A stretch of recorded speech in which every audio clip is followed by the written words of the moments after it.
I'm just going to start. So good evening and welcome to our sleep webinar.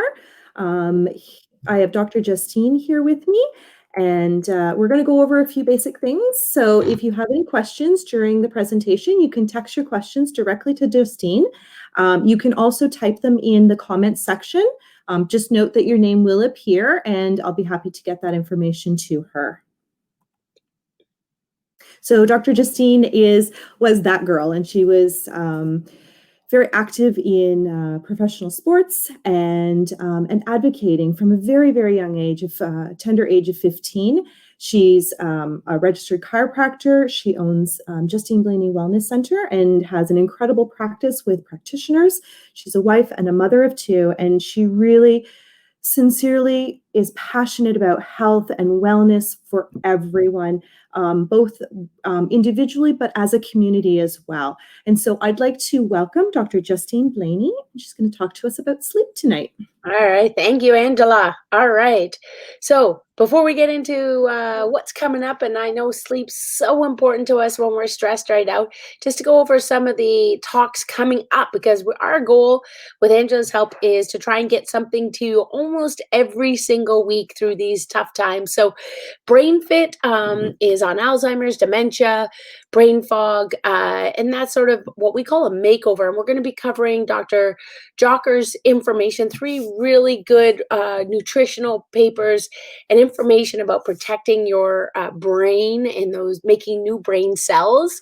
We're going to have a yoga with Aisha, and she's going to be setting up a month of sessions to try and get people moving at home and just relaxing those muscles maybe after a day of gardening. Weight loss, we want to get rid of those COVID rolls, those extra COVID calories, how to get back into a summer routine for nutritionally. Partner stretch, my husband and I, we do the stretching together. And so you can do this with a family member, a friend, anybody, I guess, that's within your isolation close to you. And then we have detox coming up. We'll also have a Zumba coming up.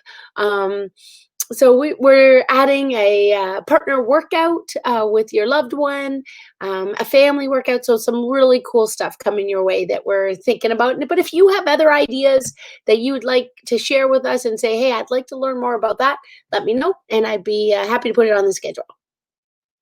So getting into sleep, one of the biggest problems is we are the only ones that will willingly delay sleep. Animals just easily go to sleep. They don't stay up watching TV or looking up things on Facebook or the internet. So we want to be able to realize that our mind stopping us from sleep because we're allowing ourselves to be distracted is a huge problem.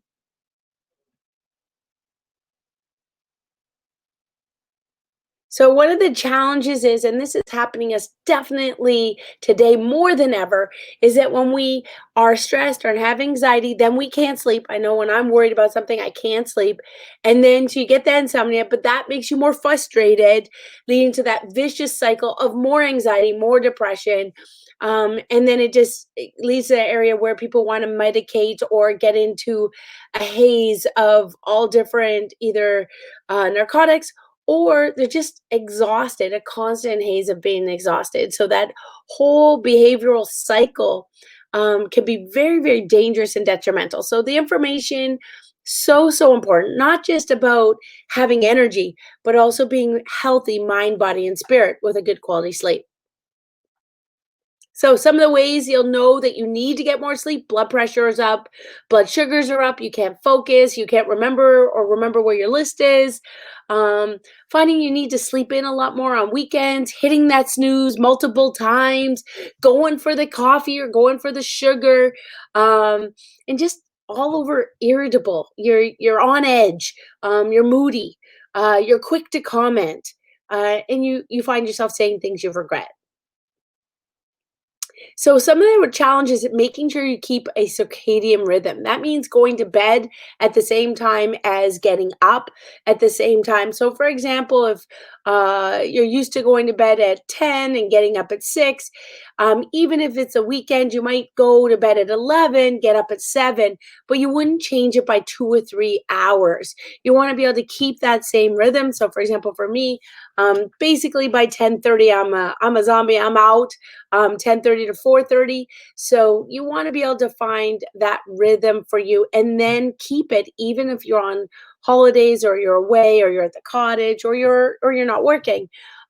Not having that circadian rhythm is linked to insomnia, obesity, diabetes, depression, bipolarism, seasonal affective disorder. So it is very important to create a rhythm for yourself, regardless of if you're working or not, or on holidays or not, in order to be able to have a better rhythm and your body to be able to function better.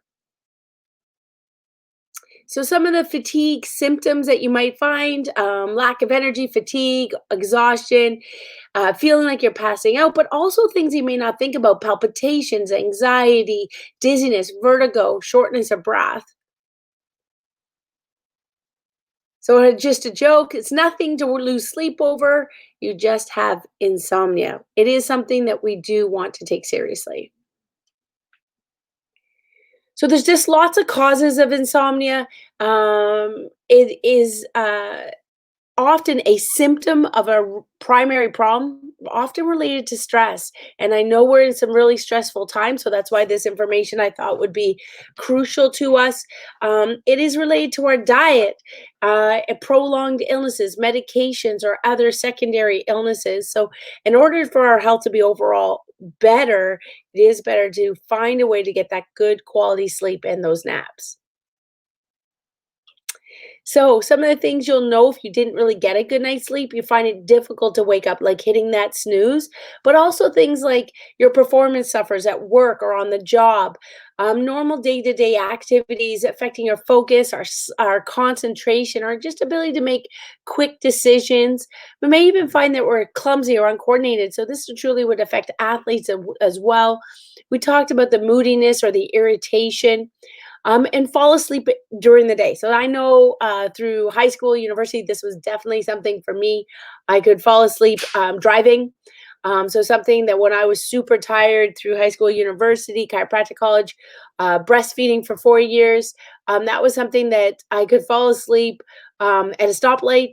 That was super dangerous at those times, and or just even sitting on the toilet. If I sat, I was at risk. If I kept my body moving, um, I was better, but that does not mean that that's a good thing. So certainly recommend finding a way to get those rhythms and getting those naps in.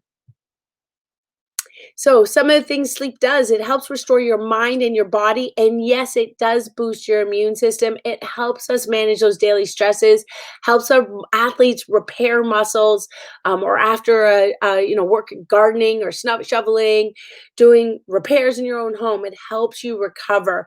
So basically, when you have a good sleep, it helps you physically, mentally, emotionally, for your focus, your alertness, and basically helps all functions for you throughout the day.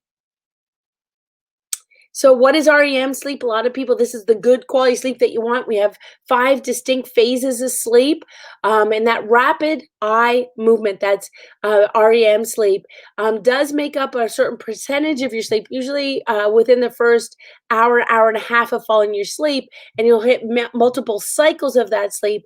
And it's just one of the reasons why that first 5 hours of your sleep not being disrupted is so important. Now this 8 hours is a myth. My mom always used to say, I need 8 hours sleep. Well, that is a myth. So, research shows that definitely sleeping 4 to 6 hours can affect your ability to function clearly the next day. So, you do want to get more than 6 hours if you can, but more than 9 hours actually is detrimental as well, leading to more depression signs, diabetes signs, Parkinson's. So, somewhere around the 7 hours is appropriate, but there is no magic number. I know that, I used to be able to function on less sleep. So as you get older, you tend to find that you need more sleep, but over the 9 hour mark tends to cause challenges. So when you'll see in the next chart, there is a guidance of how much sleep. So you'll see that newborns, of course, sleep a ton more, and that's adding it up through the entire day. You'll see that children and teenagers need a lot more sleep. And as we get to adults, it's somewhere around that 7 hour mark. Pregnant women and seniors needing more sleep. So sleep apnea, this is one of the things that my mom just got one of these. There's many different types of masks. The ones from the front or from the hose from the top. Top one can be allow more movement of your neck, not cause as much neck strain that my husband found very difficult for a mask like this. Um, and there's also ones that just a string across the nose that's much more comfortable. My aunt Ellen has and showed me. And it does make a big difference. Why? Because we need oxygen. All right. It improves our body to be able to function well, reducing the risks of high blood pressure, heart attack, strokes, obesity, diabetes, heart failure. So this is so important. So in these times of mass, just a reminder, we do need oxygen. So just along with the sleep apnea, it's going to help you breathe better. If you're finding you're not getting good quality sleep, it is a good time to see your MD to get a sleep test done to find out how many times you're waking up, how often you're breathing or stopping breathing, to find a way to get the best oxygen for yourself. And that is important also during the day. And that's why exercising makes you breathe faster.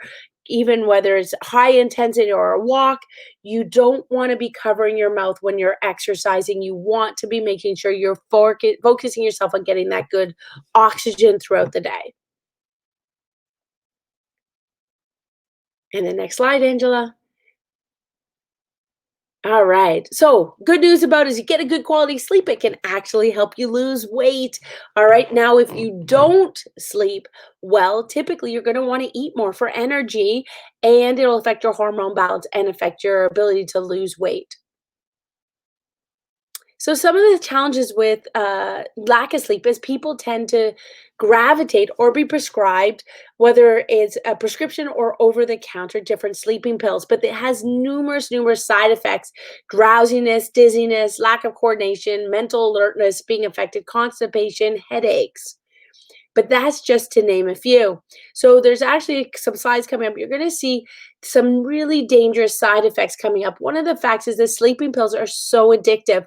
Once you have them, you start, it's a sort of a cycle. You tend to want more. One of the things a patient told me that was kind of funny with the sleepwalking, with the sleeping pills, is they went downstairs, got the toilet mixed up with the vegetable drawer in the fridge, pulled out the drawer, took a pee, and then closed the vegetable drawer, closed the fridge, and went back to bed. So sleepwalking can be funny, but it's also, it could be dangerous as well. So it can affect our driving. It can affect overeating, which can lead to obesity and other health challenges. And it's even known to affect your brain and affect Alzheimer's and dementia. So if you're going to come up, you'll see that there are some serious side effects. You want to take precautions to try and avoid sleeping pills, and use them as little as possible and under guidance. So if you look at this, we're going to go through these very quickly, but some of the reasons and risks, you want to look at these. They can affect nocturia, which is meaning you have to go to the bathroom more frequently. Anxiety. You can affect things like drug addiction, allergic reactions, dizziness, headaches, swelling. If you continue on the next slide, you'll see the effects: anxiety, depression, muscle cramps, stomach cramps, vomiting, migraines, nervousness, itching, shakiness, can't stay awake throughout the day. You will look blurred vision, constipation, diarrhea, weight gain, sudden weight loss, drugs intolerance or dependence, confusion. Um, you'll see irritability, shakiness, seizures, clumsiness, dry mouth, forgetfulness, hangover-like feeling, back pain. And this is just at 50, folks. Continue on. It affects your blood pressures, impotence, lack of strength, chest pain, heart pain, lethargy, increases inflammation, weird dreams, amnesia, fainting, affecting saliva, flesh feeling, affecting your eyes, and glaucoma. Keeps going, folks. Can affect malaise, fever, restless leg, angina, hypertension, circulatory phase, leukopenia, tooth decay, anemia, pulmonary embolism. Like, that's something that can kill you, affecting your coordination, vertigo, agitation, affects your cognition, affects your emotions. And that's just 100. All right, keeps going with neuropathy, neurosis, difficulty concentrating, difficulty speaking, leg cramps, speech disorders, stupor, tremor, abnormal gait, thinking, libido, um, affects all feeling of just feeling weird and strange all over, affects coughing, muscle weakness, affects arthritis, affects hysteria, nosebleeds, flatulence, neuralgias, hemorrhoids, intestinal function, breast pain, upper respiratory infection. Keep going. I mean, this list is huge. You can see how it affects all these different diseases as well. If you keep going on to the next one, affects inflammation, joints, sciatica, bronchitis, mental concerns, acne, blisters, boils, eye irritation, like the list goes on and on. So this is why it's so important to make sure you look at the side effects, because if you look at the end, increasing suicide attempts and increasing insomnia. The very, very reason that you're taking the sleeping pills, it can actually cause more insomnia. So again, talk to your doctors, your pharmacists, make an informed choice, and always less is best. So let's look into things that actually can help you. All right, the temperature. I know some of us want to cozy up into a warm environment, but definitely it's been proven to have lower temperatures in your room, 64 to 68, um, will help us get a better night's sleep. So we want to look at it's also the type of sheets that you use that make a difference, not just your bed or your pillow, which we're going to get into. So you want that good REM sleep, but the different quality of sheets does make a difference. So if you look at it, yes, for a bed, you want to make sure you're not getting caught up with Tempur-Pedic, orthopedic, whatever's advertised. You want to spend the time choosing your bed with multiple coils. The foam top is not necessarily better. For many people, as soon as you roll, it's in the wrong position. Uh, and the pillow top may be good for those who have a firmer mattress, but typically your mattress is affected on how you sleep. So if you sleep on your back, you typically want a firmer mattress. If you're heavier, a firmer mattress. If you sleep on your side, you typically want a softer mattress or pillow top. And especially as females, if you're more or larger, you're more curvaceous, you may want to have that softer top. So don't get caught up with the marketing. Make sure that you spend the time. You spend a lot of time in bed over 10 years. If you just think to 7 hours, 8 hours a night times multiple days, multiple years. So really investing your time, not just your dollars, and not get caught up with the marketing schemes. So when we get into the bedding, there's a lot of toxic bedding that has PFCs, which are polyfluorinated chemicals. So this is where we want that wrinkle-free, no iron types of chemicals that are made of synthetics that actually are harmful for our body. So different types of polyester, different types of sheets that don't allow you to breathe, or with VOCs or dioxin producing bleach can be very chemicalized for you. So definitely looking at what your sheets are made of can affect your brain and affect your quality of sleep. We want to look at down. I know I used to think of down as nice and thick and comfy and crawl right in, but they know that down doesn't breathe well over a long period of time. It can create microclimates, so areas of like warm and cold. And it is flammable. So that means that those unhealthy chemicals with the feathers. So you do want to be careful that if you're having trouble sleeping, maybe down is not best for you. Want to look at, yes, these dust mites and all over, as well as these little mites that eat off your dead skin through your body. See, we have 10 to the 31 viruses and bacteria inside of us. We have 10 to the 31 viruses and bacteria around us. This isn't just talking about COVID. That's just reality. And we also are a host for these little dust mites. So the thing is, these are in your bed. These are in your pillow. So it's one of the reasons why to replace your pillows regularly, to wash your pillows. They say one research study that after a few years, your pillow is actually heavier from the dead carcasses of these dust mites. That kind of just grosses me out. But these are not necessarily bad guys. We do need them to be able to slough off the dead skin of our bodies, but it's their feces that can be, and their dead bodies that can be problematic for allergies. So that's why making sure that you have the right sheets to be able to handle the sweat. The sheets are changed regularly, and you're washing not only your sheets, but also your pillows. Looking at wool. Now, I grew up with wool thinking itchy, like I just never wanted to wear it, never wear it close to my skin, certainly not sleep with it. But there are now different qualities of the wool for different seasons. Wool can breathe naturally. That wool can be hypoallergenic if you have the right kind. It's ecologically comfortable, and it can help your body temperature regulate. The key is that I think I grew up with, single parent mom, like old or secondhand wool stuff that was super itchy. So it's about getting good quality wool that will make a difference. I know when I got a chance to travel Ireland with my dad, that's when I was able to find and wool that didn't feel itchy, better quality sweaters. So you want the all natural virgin wool that makes a difference. It'll have the lanolin natural oils inside it, and that's what makes it softer and not coarse and rough.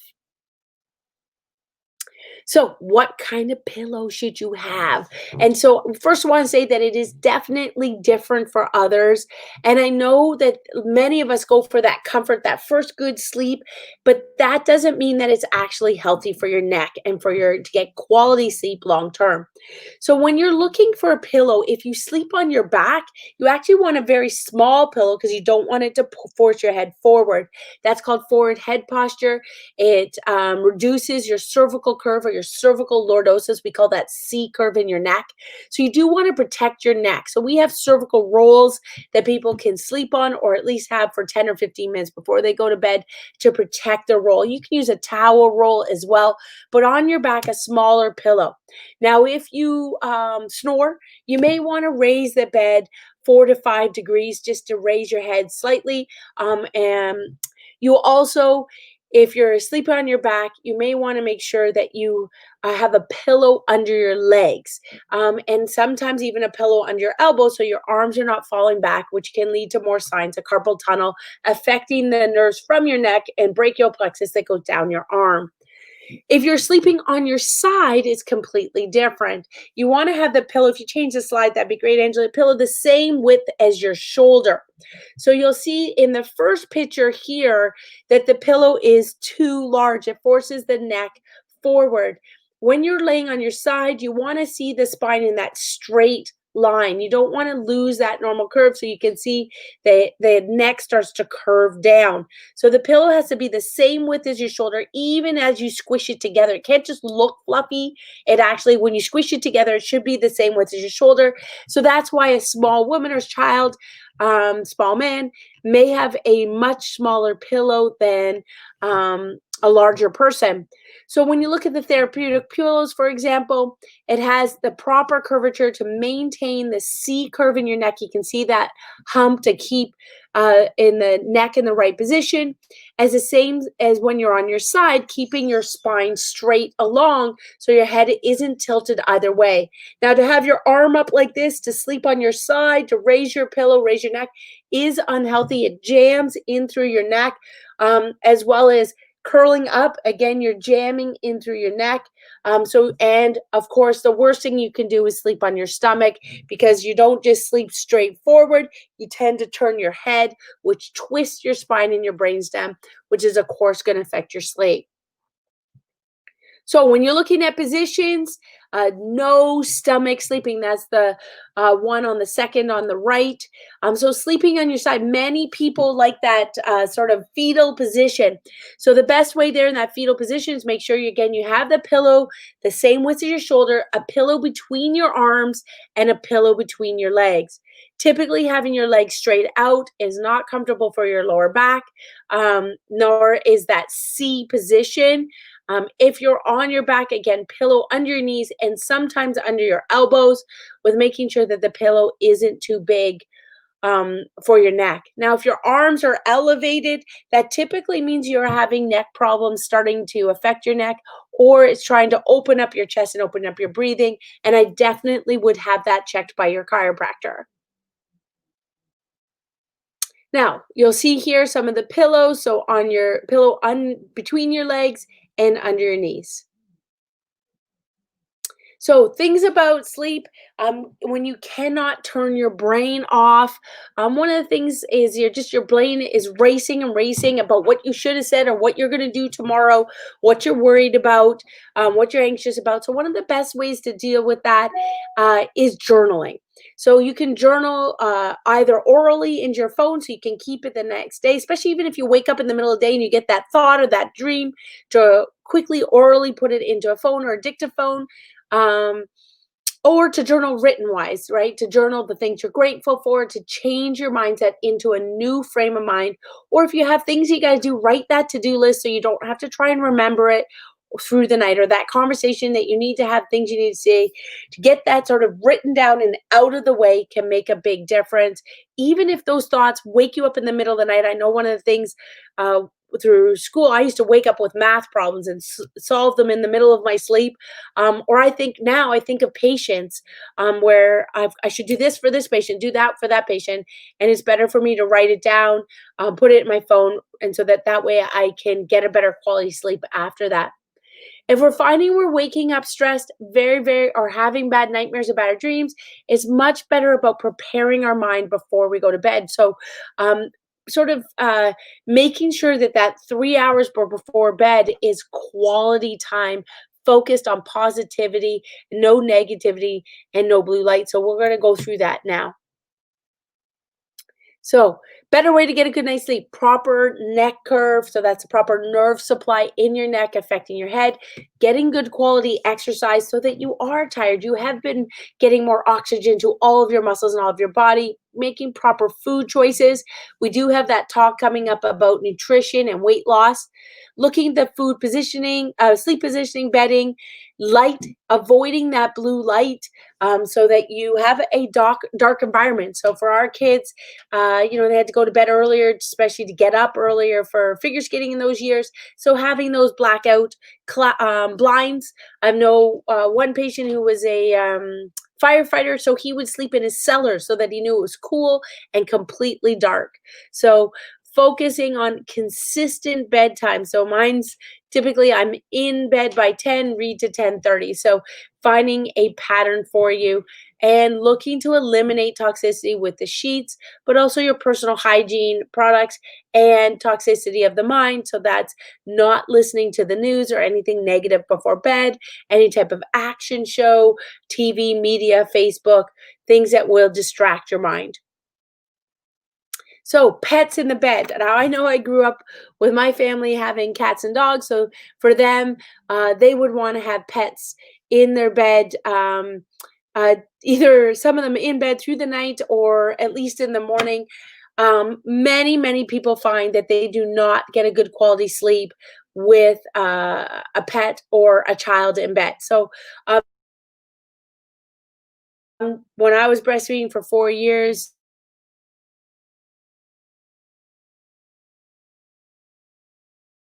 definitely choosing um,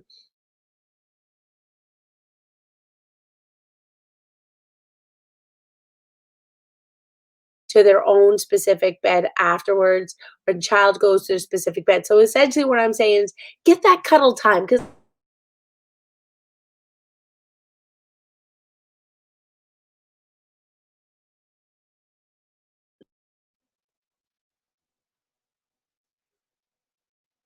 Angela, you ready for the next slide?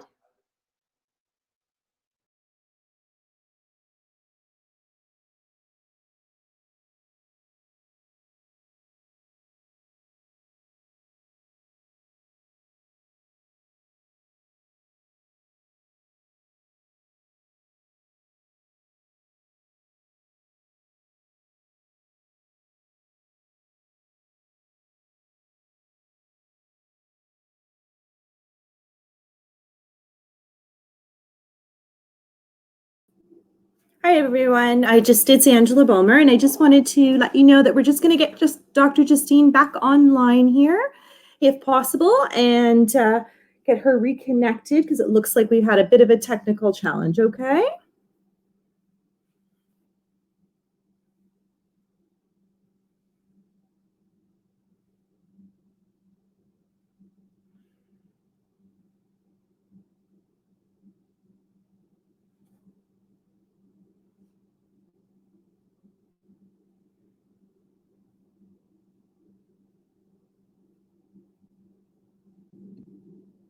Hi, Justine. Welcome back. All right, ready to keep going? Can you see me? Can't hear you. Hold on one second. Oh. Justine, can Angela, you ready? Yeah, we're ready. You can take it away. Can you see me? Okay, all right. So let's get good quality sleep here. So all right, good. Sorry about that, folks. We don't know what happened, but that's the internet for you. So, morning blues. Very, very important that on the weekends you do not change your internal clock too much. So it's much more important to have that regimented schedule and only change it by an hour. However, when you're traveling, you may want to change it differently. You ready? Okay. So, so when you Okay. So when you wanna go traveling, you do wanna change your cycle a couple weeks ahead. That will make it a little bit easier for you. As you're trying to, like, get up earlier, for example, then it would be better to change it incrementally and slowly.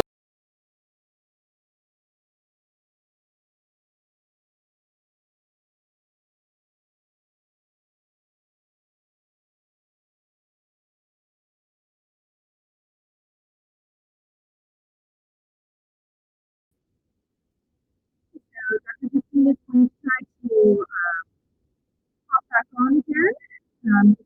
Talking about the restless leg syndrome. Can you just give her a moment for her to reconnect?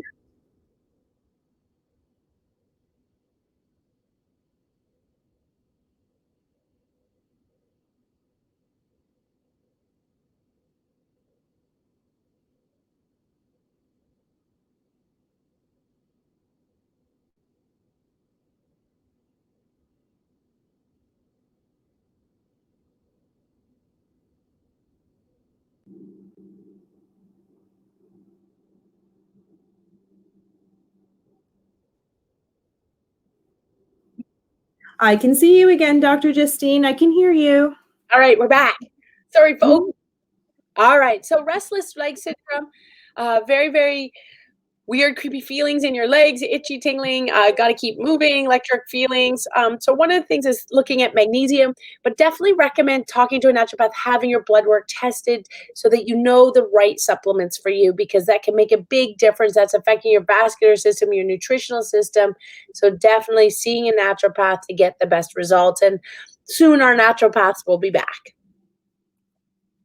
All right, so you'll see there's an example of a magnesium that affects your muscles, helps affect with muscle spasms, cramps that you can have in the middle of your night, in the middle of the night. So definitely looking at your nutrition levels, but then finding for proper dosage, I would talk to your naturopath. All right. Some of the other things that can create fatigue and affect your sleep is just not drinking enough water. So making sure that you're getting that 8 to 10 hour glasses, at least half your body weight in ounces, um, to make sure you're getting enough water. And you know that you're not getting enough water by more achiness, more stiffness in your joints, dark colored urine, fatigue, and dry skin.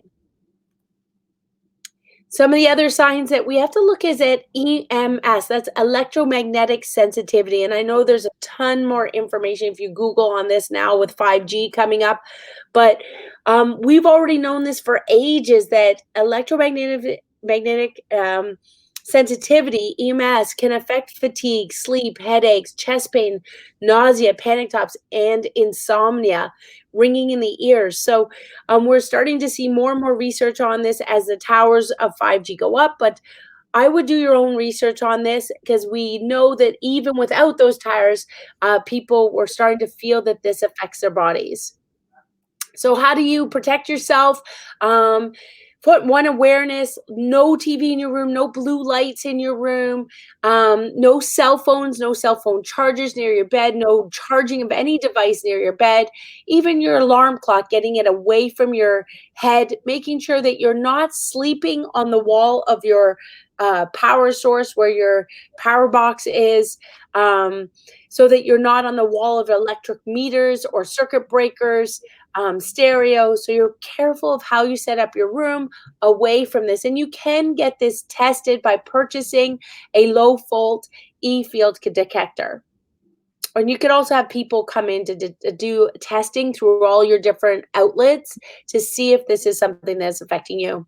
So some of the natural things to help you with sleep: chamomile, lavender, melatonin, and there's different doses. So I would again talk to your naturopath.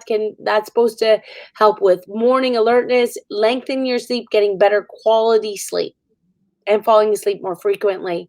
Serotonin is a big one. This is a happy hormone, all right? Plays a huge part in depression, bipolar, anxiety. It affects our appetite, our sleep, our memory, our learning, our temperature regulation, our mood, our behavior, our heart, our muscles, endocrine function. So super, super important and related to our sleep. So we're going to go through some ways to improve your serotonin coming up. So one, avoiding those fast carbohydrates. I know that when we're down, typically we want for me it would have been Kraft Dinner when I was younger. Those quick carbs to give us that energy area, but that's in the end a quick fix that leads to a cycle of problems. Not to avoid carbs completely, just looking for healthier carbs in nuts, in legumes, brown rice, looking for a healthier way to get those carbohydrates. Eat your proteins, your healthy grass-fed, free-range, wild proteins, your cottage cheese, nuts, eggs, turkey, fish, beans, but looking ways to get that tryptophan and eating that healthy fat with your avocados, your good, healthy, essential fatty acids from your nuts, your salmon, your mackerel, your fish, your tuna, avocados, nuts, flax seeds, not vegetable oils. Okay. So you want to have, that's one that you want to be very careful of. Walnuts, but your healthy nuts and seeds. Eat your uh, um, fish oils. Uh, so if you're not going to oil, which would be a uh,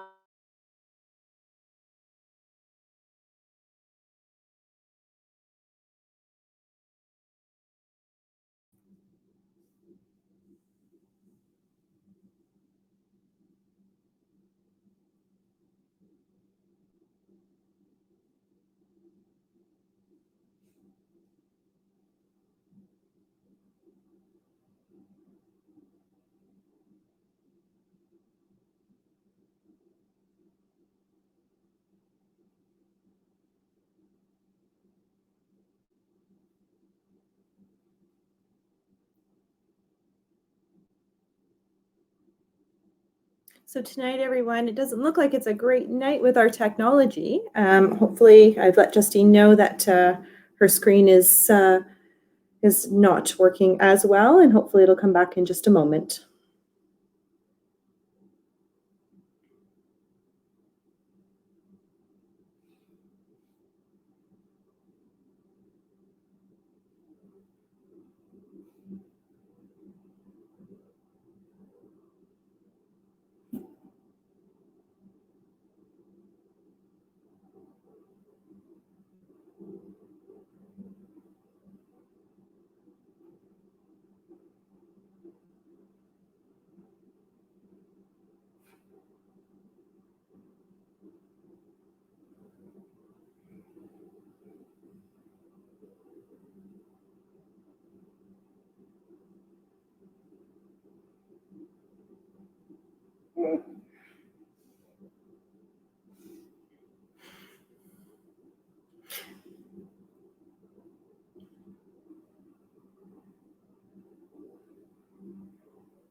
Okay, so Justine's just trying to get back on line so that she can finish and wrap up the discussion on sleep tonight. And hopefully, I know she's got lots of wonderful information coming your way about increasing your serotonin. And I know she's gone through a few ones, and I think I have her back. Hello, Justine. All right, sorry, Welcome back. folks. We don't know why. I'm just sitting here doing nothing different, and it just blanks out on me. But okay, so we're going into, I talked about those time zones, so we're going to go into the acupuncture points, acupressure points. Now, acupuncture can be very helpful for relaxation and for sleep, but there are some acupressure points that you could learn to do on your own. So some of the acupressure points you will see is between your first and second toe in the web of the toes. Next, you could see the acupressure point in your wrist, that could make a difference.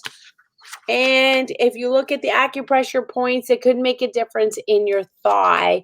So definitely looking at those acupressure points can be a huge help. I don't know if this is still working, so I'm just going to keep going. So the other thing is it can affect your breathing. Breathing exercises can improve your sleep. So doing the breathing in for 10, breathing out for 10, breathing in for 20, breathing out for 20, just slowing your breath down can make a big difference to help your overall sleep. So I would begin trying those breathing exercises. Try nostril breathing, breathing in through your nose, out through your mouth, a very conscious effort with your breathing to try and focus on something different rather than the stressed areas. So as a quick review, we talked about getting good night's sleep, a dark environment. We talked about having a cool environment. We talked about healthy bed. We talked about healthy sheets, healthy pillows, healthy sleeping positions. Healthy nutrition, we're going to be covering that up, but looking to those healthy fats, adding the good fish oils, as well as adding the healthy proteins, grass-fed, free-range, wild. Looking for healthier snacks before going to bed, the healthy proteins, and avoiding caffeine, in the afternoon. Looking at your exercise, I know after playing hockey, then I can't sleep if I play hockey late at night. So anything that gets you super stimulated is going to make it harder to get to sleep. So best to try and do it early in the morning for your exercise routine or at lunchtime. To make a difference. And again, just a review, no TVs in the bedroom would be best. No computers and laptops in the bedroom would be best.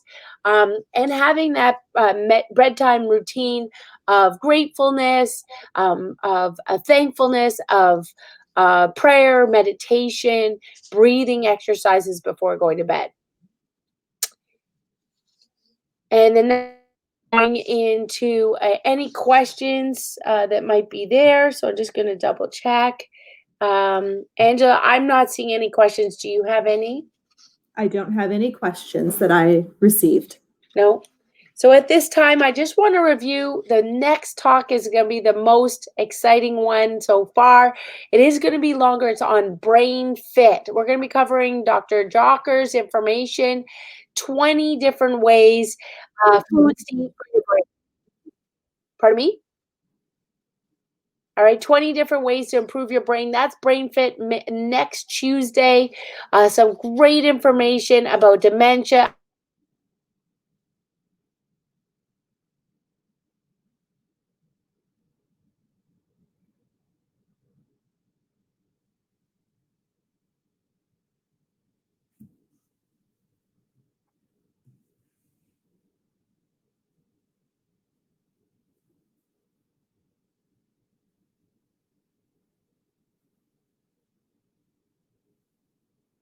Okay, so Justine is either her computer or my computer. It does not like talking on StreamYard tonight, but hopefully she we'll be able to connect back on and just be able to wrap up the thing. So I'm going to go to the video that we have tonight, and we'll see if this will run. So here's our advertisement for our Brain Fit for the makeover for next week. And I'm just going to start this video for us.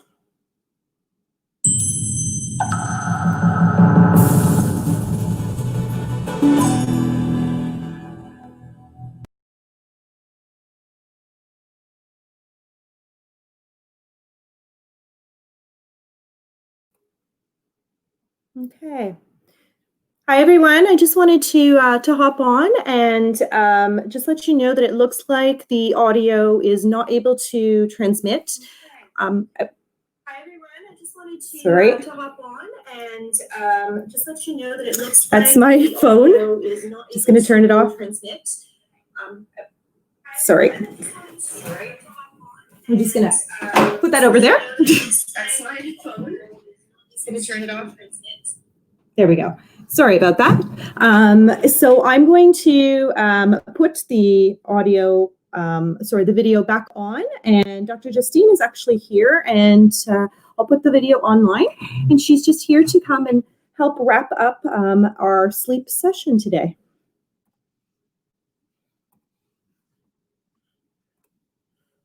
Okay.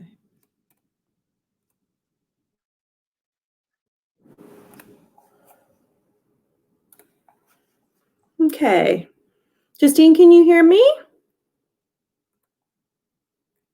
All right, so hopefully we'll get those videos to you.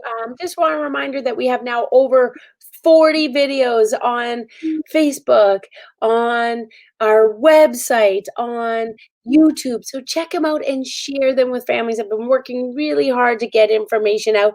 Just on the weekend, did one on how to stretch for the. So wishing everybody.